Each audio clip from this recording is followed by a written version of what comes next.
우리 벌써 181번째 시간입니다. 181번째.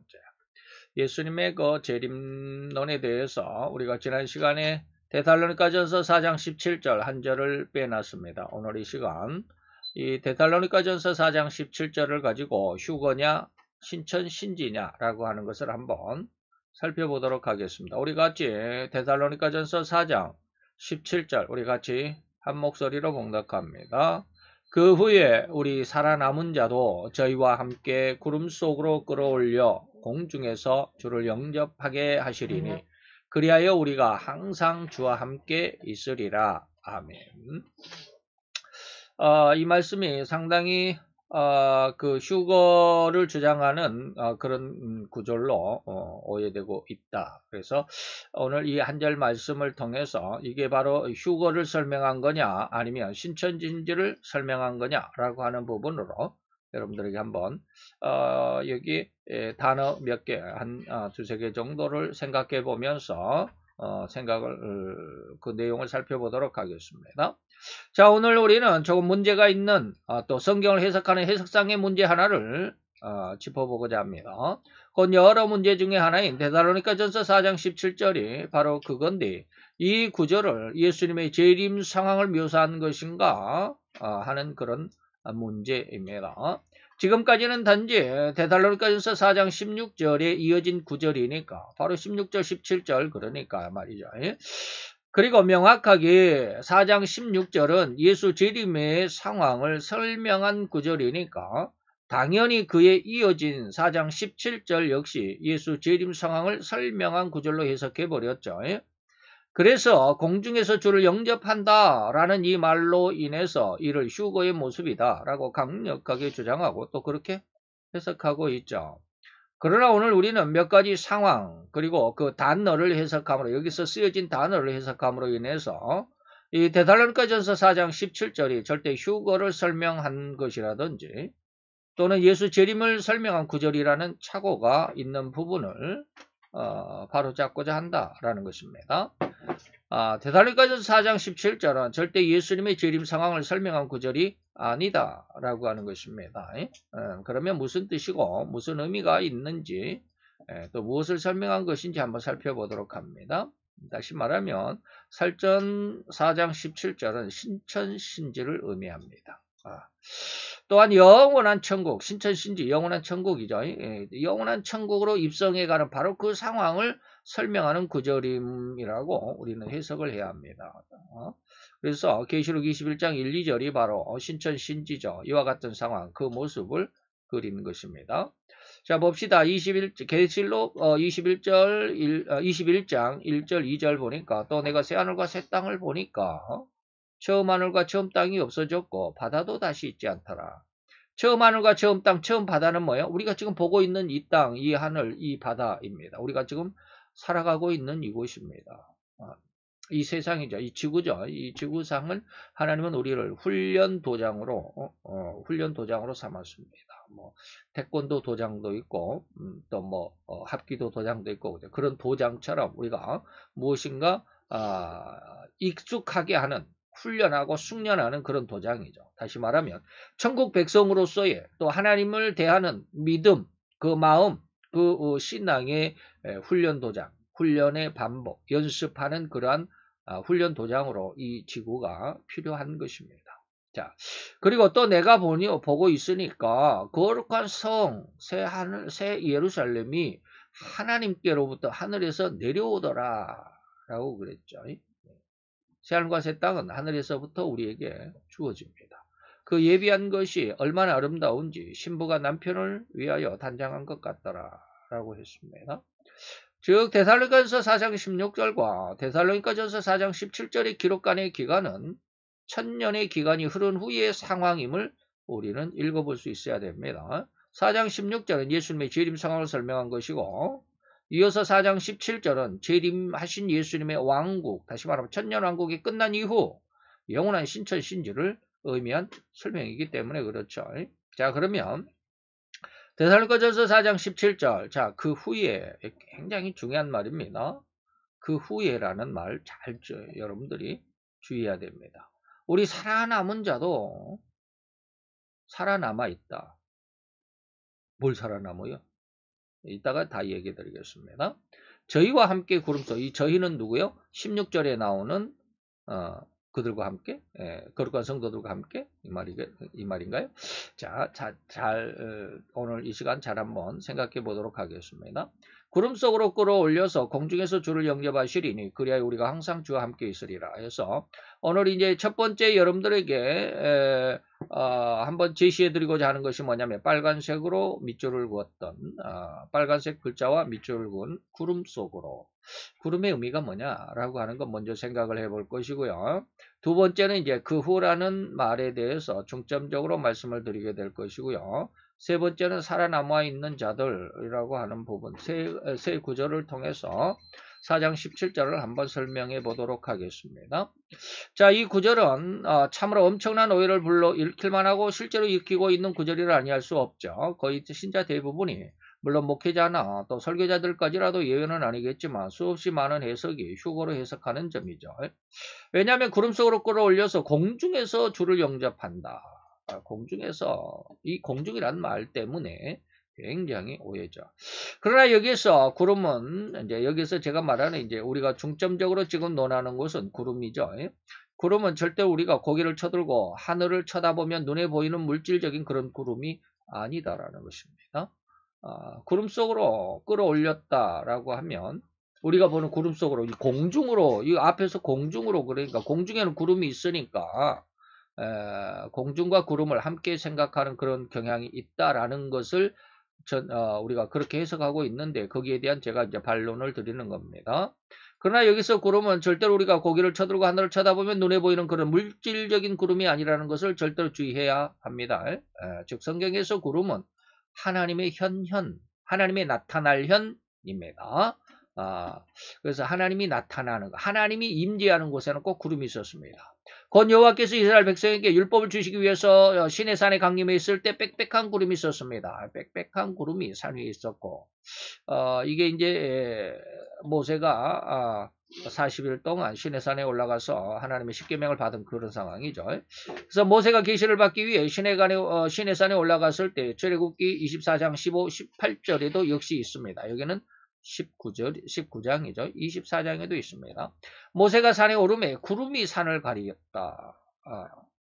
이 구름은 우리가 고개를 쳐들고 하늘을 보고 나타나는 볼 수 있는 그런 구름이 아니죠. 이 구름은 뭐요? 하나님의 현현, 구름 가운데 모세를 부르셨다. 그리고 모세는 구름 속으로 들어갔다. 이런 내용들입니다. 하나님의 영광이 성막에 임했을 때 구름이 또한 해막을 덮었다. 출애굽기 4장 34절에도 그랬죠. 그 후에 구름이 해막에 덮이고 여호와의 영광이 성막에 충만했다라고 하는 그런 내용. 자, 신약 성경에서도 예수님께서 변화산에서 변모하셨을 때 마가복음 9장 7절과 같이 마치 구름이 와서 저희를 덮음에 구름 속에서 소리가 나되 했다. 하나님의 나타나심이죠. 또 승천하실 때도 구름이 등장했죠. 사도행전 1장 9절에 보니까 많은 사람들이 저희 가운데서 올리워 가시니 구름이 저를 가리워 예수를 가리워서 보이지 않게 됐다. 그래서 구름 속이라고 하는 이 의미는 예수님의 영광 안으로라는 의미입니다. 하나님의 나타나심. 곧 이때 예수님의 영광은 심판주로서의 영광을 의미하죠. 심판주. 구세주가 아닙니다. 예수님의 다시 오실 재림주는 심판주입니다. 구세주가 아닙니다. 그리고 이 심판주로서의 영광은 한 걸음 더 나가서 모든 심판을 마친 이후의 영광을 의미합니다. 지금 심판주로서 오시는 그러한 그 영광이 아니라 그 구름이 아니라 백부자 대심판을 다 마치고 난 다음에의 심판주로서의 영광이다라는 것이죠. 그래서 이런 영광, 주님의 그 심판에 동참할 수 있는 자들은 누굴까? 이미 우리는 앞에서 알아봤죠. 순교자들이다. 그래서 용이 계시록 12장 17절에 여자의 남은 자손과 용이 그 전투를 하는데 바로 여자의 남은 자손은 하나님의 계명을 지키는 자들이고 예수의 증거를 가진 자들이었더라라고 하는 내용들을 쭉 살펴보면서 구름의 의미를 우리가 물질적인 구름이 아니라 하나님의 영광을 나타내는 구름이었다라는 것으로 한번 잘 생각을 해보시기 바랍니다. 이 말씀에 구름만을 가지고는 그룹만, 그 하나님의 영광만을 가지고는 아까 우리가 심판주다라고 했으니까, 재림하시는 모습도 심판주잖아. 그의 영광이잖아. 그 영광 안에 우리가 휴거대에 올라가잖아. 라고 주장한다면, 뭐 할 말은 없습니다만은, 그러나 이 영광은 제가 말씀드렸던 것처럼, 재림하실 때의 영광이 아니라 뭐냐? 심판주로서의 한 걸음 더 나가서 심판을 마친 그런 하나님의 영원한 새하늘과 새 땅을 새 땅으로 인도해 갈 그런 영광이다라는 것입니다. 그 다음에 이제 그 후라는 데살로니가전서 4장 17절 첫 마디에 나오는 그 후라는 말을 잘 생각해 보시기 바랍니다. 오늘 데살로니가전서 4장 17절에서 주의해서 해석해야만 하는 또 다른 단어가 바로 그 후라는 말입니다. 즉 단적으로 말하면 그 후라고 말할 필요가 있었다 이 말입니다. 다시 말하면 그때 그 당시와 그 후라는 말은 전혀 다르죠. 그때는 뭐예요? 바로 그 시각이죠. 예수님이 재림하는 상황 4장 16절이 이루어지고 있는 그 상황에서 17절이 이어졌다면 그 후라는 말이 아니라 그때라고 했을 것입니다. 예수님이 재림하시는 그때 우리가 살아남은 자도 저희와 함께 구름 속으로 끌어올려 공중에서 주를 영접하게 하시리라 라고 했어야 4장 17절이 휴거란 말로 인정이 되지만 여기는 그때가 아닙니다. 그 후, 그 뒤에라는 말이에요. 그 뒤에 잘 생각하실 수 있어야 합니다. 그래서 그 후라는 단어는 그 때와는 사뭇 다른 시간적인 차이를 함유하고 있다, 포함하고 있다. 그때라는 말과 그 후라는 말을 절대로 그냥 넘어가서는 안 되죠. 그렇다면 우리가 4장 17절을 해석할 때 바로 이 단어 하나를 간과함으로 인해서 얼마나 잘못 오해하고 있는가라고 하는 것을 이해할 수 있겠죠. 4장 17절은 절대적으로 예수님의 재림 상황을 설명한 것이라면 17절은 절대로 그런 예수님의 재림 사건 이후라는 의미입니다. 이후, 재림이 있은 이후라는 것이에요. 그 후입니다. 재림 사건 이후. 무슨 말인지 이해가 되죠? 재림하시는 그때가 아닙니다. 그 후라는 말이에요. 이것을 잘 이해할 수 있어야 돼. 이 단어 한마디만 우리가 딱 착안을 하고 이것을 볼 수만, 이 후라는 말을 볼 수만 있다면, 17절이 16절과는 다르구나, 다른 상황이구나, 라는 것을 이해할 수 있을 것입니다. 그래서 17절에서 그 후에라는 단어가, 뭐요? 맞아. 제가 지금 이제 휴거라고 주장하려면 이 말이에요.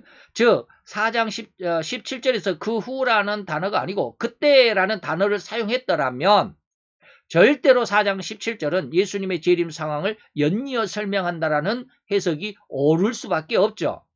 근데 그 때가 아니고 그 후라는 말이에요. 즉 예수님 재림 시에 성도들이 구름 속으로 끌어올려서 공중에서 주를 영접하게 될 것이라는 예수님 재림의 상황을 더욱 자세하게 부연하는 설명이라고 17절을 해석할 수가 있습니다. 뭐라고 했을 때 그때라라고 했다면, 그러나 17절은 절대로 그때라고 시작하지 않습니다. 그 후라고 합니다. 재림 이후인 말입니다. 재림이 끝난 이후 그런 뜻이에요. 그 후에라고 시작하는 단어를 사용한 사도 바울의 의도와 마음은 절대로 예수님이 재림이 있고 난 이후의 상황, 그러나 그리고 또한 그 상황이나 사건을 설명하고 싶었을 것이다. 좀 더 달리 설명하자면 지금 사도 바울은 예수님의 재림 이후에 천년 왕국이 이 세상에서 이루어질 것이고 그 천년 왕국 이후, 여기에서 이후에는 영원한 하나님의 나라인 천국이 성도들에게 임하게 될 것이며 그 영원한 천국에는 결코 불신자들은 발을 붙일 수 없는 오히려 완전한 성도들만 입성할 수 있는 거룩한 나라임을 강조하고 있다고 해야만 할 것이다. 그래서 사도 요한은 그러한 거룩한 성도들만이 입성이 가능한 나라, 곧 영원한 신천신주 천국을 계시록 21장 1, 2절에서 그렇게 설명을 했습니다. 처음 하늘과 처음 땅, 그 안에 죄악된 사람들도 다시 보이지 않을 것이다 라고 하는 것이죠. 세 번째 단어입니다. 살아남은 자를 한번 살펴보겠습니다. 또 관심을 가져야만 하는 단어는 살아남았다라는 단어입니다. 살고 있는 자가 아닙니다. 자, 제가 무슨 말을 하는지 잘 이해를 하셔야 됩니다. 그 후에 살아있는 자가 아니라 살아남았다라는, 남아있다라는 것입니다. 이 말을 아주 주의해야 됩니다. 이와 같은 의미로 사대교회에 살아남았다라는 의미로 사대교회가 있습니다. 사대교회라는 사대라는 의미가 바로 유전자라는 뜻입니다. 혹은 빈사상태. 빈사상태는 뭡니까? 거의 죽을 뻔한 상태. 지금 목숨이 간달간달, 온몸이 그냥 어디에서 얻어 터지고, 그냥 막 이 머리가 터지고, 입술이 터지고, 그냥 이 뒤통수가 터지고, 완전히 유혈이 낭자한 그런 아직 죽기 전에 지금 숨이 꼴딱꼴딱 아직은 조금 남아있는 이런 상태를 뭐라고 그래? 빈사 상태라고 그래. 이 의미가 사대라는 뜻입니다. 사대교회 할 때 그 사대의 이름의 의미입니다. 곧 혹독한 환경과 그런 상황에서 겨우겨우 살아남은 상황을 이 사대라는 말의 의미가 있습니다.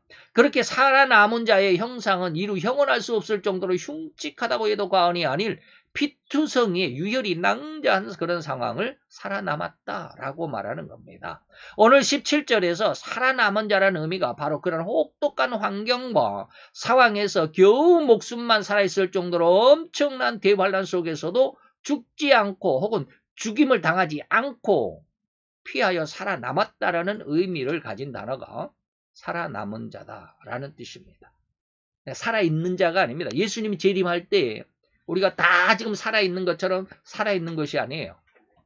7년 대환란에 후 3년 반에 그 대환란에 그 어마어마한 세계적인 대살육의 그 대환란 속에서 겨우 살아남은 자들이 예수님과 함께 천국으로 들어간다. 이런 뜻이란 말이에요. 그래서 살아남은 자를 잘 해석할 수 있어야 합니다. 거로 17절에 살아남은 자라는 의미는 7년 대환란 중에서도 전무후무한 대환란이라고 일컫는 후 3년 반의 기간, 곧 이때는 적그리스도가 세상을 통일하고 장악하여 인류의 3분의 1이라는 엄청난 수를 죽음에 몰아넣는 대살육의 시간이죠. 그 3분의 1이 죽임을 당하는 수의 대부분은 기독교인들, 곧 성도들일 것이죠. 그러한 대환란의 기간에 어찌어찌 겨우겨우 목숨을 부지하였던 숨어서 적그리스도의 그러한 대살육의 행포를 피하여 살아남은 자들이라고 할 수 있습니다. 그래서 살아있는 자가 아니라 살아남은 자라고 일부러 그렇게 표현하고 있습니다. 그래서 17절은 예수님이 재림하시는 순간에 공중에서 주를 영접하는 상황이 아니라 계시록 20장 1, 1절처럼 우리가 현재 발을 디디고 살아가고 있는 지구와 하늘과 바다는 순식간에 종이가 불에 태워져 사라지듯이 없어지고 살아남은 사람들은 백보자 대신판 때 앞으로 나갈 텐데 바로 그때가 공중에 붕 떠 있는 상황, 바로 그 순간입니다. 그래서 공중에서 이 말이에요. 그래서 계시록 6장 14절에 보니까 이 하늘은 종이축이, 종이를 여러분들 그 불에 딱 붙여서 이렇게 태워보면 휙 말립니다. 완전히 말리지는 않지만 자우지가 말려 들어갑니다. 그래서 종이축이 말리는 것 같이 떠나간다. 불에 타져 없어진다. 각 산과 섬이 제자리에서 옮겨져 없어졌다. 20장 11절에도 보니까 내가 크고 흰 보자, 백보자죠. 그 위 앉으신 자를 보니까 땅과 하늘이 그 앞에서 피하여 온데간데 없다. 예수님 앞에서 온데간데 없어졌다. 그러면 이 계시록 20장은 절대로 무슨 말인지 아시겠죠? 이건 신천신지라는 거 의미가 아시겠죠? 땅과 하늘이 없어졌더라. 예수님 앞에 땅과 하늘이 지금 현재 존재하고 있을 때는 뭐예요? 천년왕국이죠. 재림입니다. 자, 그런데 이러한 백보자 앞에 백보자에 예수님이 앉으셨고 그 앞에서 땅과 하늘이 없어졌는데 이것을 계시록 21장 1, 2절에도 보니까 처음 하늘과 처음 땅이 없어졌고 바다도 다시 있지 않더라라고 하는 것입니다. 이렇게 백보자 대심판으로 인해서 영원한 천국과 지옥으로 갈려지고서 성도들은 바로 그렇게 처음 하늘과 처음 땅과 처음 바다가 사라진 이후에 하나님이 새롭게 주시는 신천신지로 들어가 주를 영접하게 되는 이 사실, 이것이 데살로니가전서 4장 17절입니다. 그래서 뭐라고 그래요? 그 후에 재림 이후에 대환란 속에 살아남은 우리도 저희와 함께 그것이 뭐요? 이미 천년왕국 저기 뭡니까? 예수님 재림할 때 천년왕국 동안에 그 왕노릇했던 그 사람들, 다시 말하면 순교자들과 함께 구름 속으로 끌어올려 예수님의 영광 속으로 이 말입니다. 예수님의 심판주의 그 영광 안에서 공중에서 주를 영접한다. 이 공중은 어디예요? 천국 상황에서 새하늘과 새 땅이 뭐요? 하나님으로부터 내려오는 그런 상황이다. 그래서 공중에 지금 저 하늘과 저 땅이 없어진 상황 속에서 새하늘과 새 땅으로 우리가 하나님께서 우리에게 주시니까 그 신천신지로 우리가 하나님이 영접해 드리시는 그런 상황을 4장 17절은 설명하고 있다라고 하는 그런 겁니다. 그래서 오늘 4장 17절이 세 단어를 여러분 찾아봤습니다. 그 후라고 하는 단어, 남았다라고 하는 단어, 그 다음에 구름이라고 하는 단어를 한번 생각해 보면서 4장 17절은 16절과는 달리 신천신지를 설명하는 것이다. 이 휴거가 아니다 라고 하는 것입니다. 그런 상황을 잘 이해를 하시고요. 그래서 저도 4장 17절을 이전처럼 그냥 이것도 휴거라고 생각을 했어요. 근데 성경을 읽다가 보니까 어느 순간에 이 말씀이 휴거가 아니다 라는 것으로 하나님 깨닫게 하셨다라고 장담할 수 있습니다. 그래서 이제 단어들을 찾아보기 시작했어요. 그러다 보니까 기도하다가 오늘 이 원고를 쓰다 보니까 원래는 이 그 후라는 단어가 이 원고 속에 없었어요.